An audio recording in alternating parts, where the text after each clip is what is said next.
Selling is an art.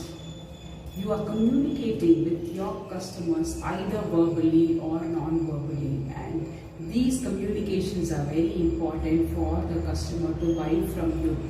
You have to buy the customer.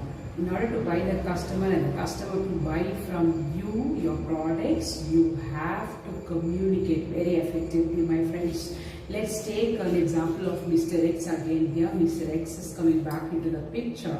Mr. X wants to buy a shirt for himself. He's bored of his collection, so he wants to buy new shirts for so that he feels good about himself. So he goes shopping. He makes some new collections, and there are some usual go-to shops which he usually goes to. So he goes to shop number 1, where he sees many collections, and he's kind of unsettled as to what he actually wants. He's confused. So he kind of sees many shirts and he's asking for some options here and there. Can this color come in this design? Something like that. The salesperson is making a very staring at Mr. X and makes a cold face at Mr. X. Mr. X is not getting a good feeling when he gets such a look from the salesperson. So he kind of leaves the shop immediately. He goes to shop number 2, where the sales guy is actually waiting at the counter too. He's waiting for the customers to come in, so Mr. X directly goes inside the hope that he will get some shirts.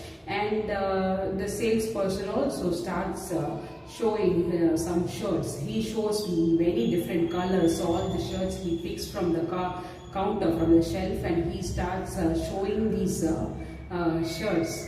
And there are now almost 20 shirts on the table, and Mr. X is looking at all the shirts and kind of totally confused now as to what he actually wants. So Mr. X is like, I'm not buying now, I'll come next time.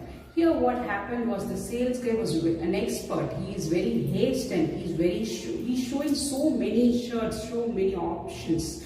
So he is kind of not connecting with Mr. X as to what Mr. X actually wants to buy. He is not coming and connecting to Mr. X to understand and deliver what actually Mr. X wants. He's kind of showing all the shirts that the shop item is actually having. So Mr. X is confused and he is leaving the shop.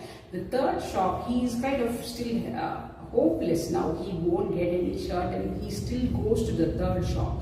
And the third shop, there is a light music that's playing and it kind of settles Mr. X now.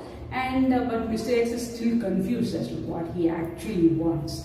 But still he's seeing many options in this place also. He goes and picks few shirts, and the salesperson approaches Mr. X, but he's kind of waiting a little far from Mr. X so that he's not going and intruding Mr. X to ask what he actually wants. But he's waiting politely for Mr. X to finish whatever he's looking for. And Mr. X notices the sales guy is actually waiting near him, and Mr. X looks at the sales guy. The sales guy actually greets Mr. X very politely and asks Mr. X what Mr. X actually wants. Mr. X says he wants some new shirts. He's trying to find some unique collections. The sales guy shows him some options, but Mr. X doesn't seem that satisfied. So, but the sales guy says, he assures him, please wait sir, I will show you some more collections, and he brings some new dresses, new shirts, which are quite unique. So Mr. X is looking at these dresses and he kind of finds it interesting, but he is unsure how these dresses will look on him.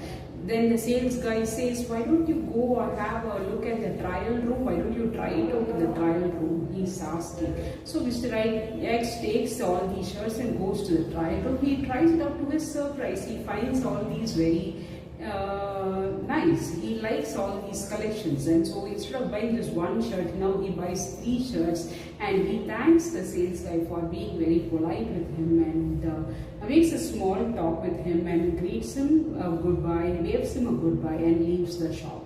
So friends, every time the customer comes in, from the moment they come until they leave, the impression that you create on them, the way you communicate, the way you treat them is very important. You have to make your customer feel good in your shop, either be it the music or a little fragrance in the shop, or Take a back seat when communicating with the customer. Always let the customer speak. You have to do 80% of the listening and 20% of talking.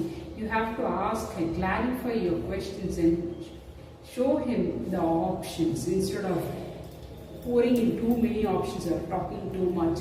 Let the customer speak a lot. Try to make him comfortable in your place. So take a back seat, be polite, and don't be in a hurry to show your clothes to the customer. Even if it is very late and you have to close the shutter and the shop is going to close, don't do all this, because end of the day this customer will not like all this and you will lose your customer. So in order to buy the customer and make the customer buy your product, you have to communicate very effectively. Be very polite, friends. Don't forget it. Bye bye.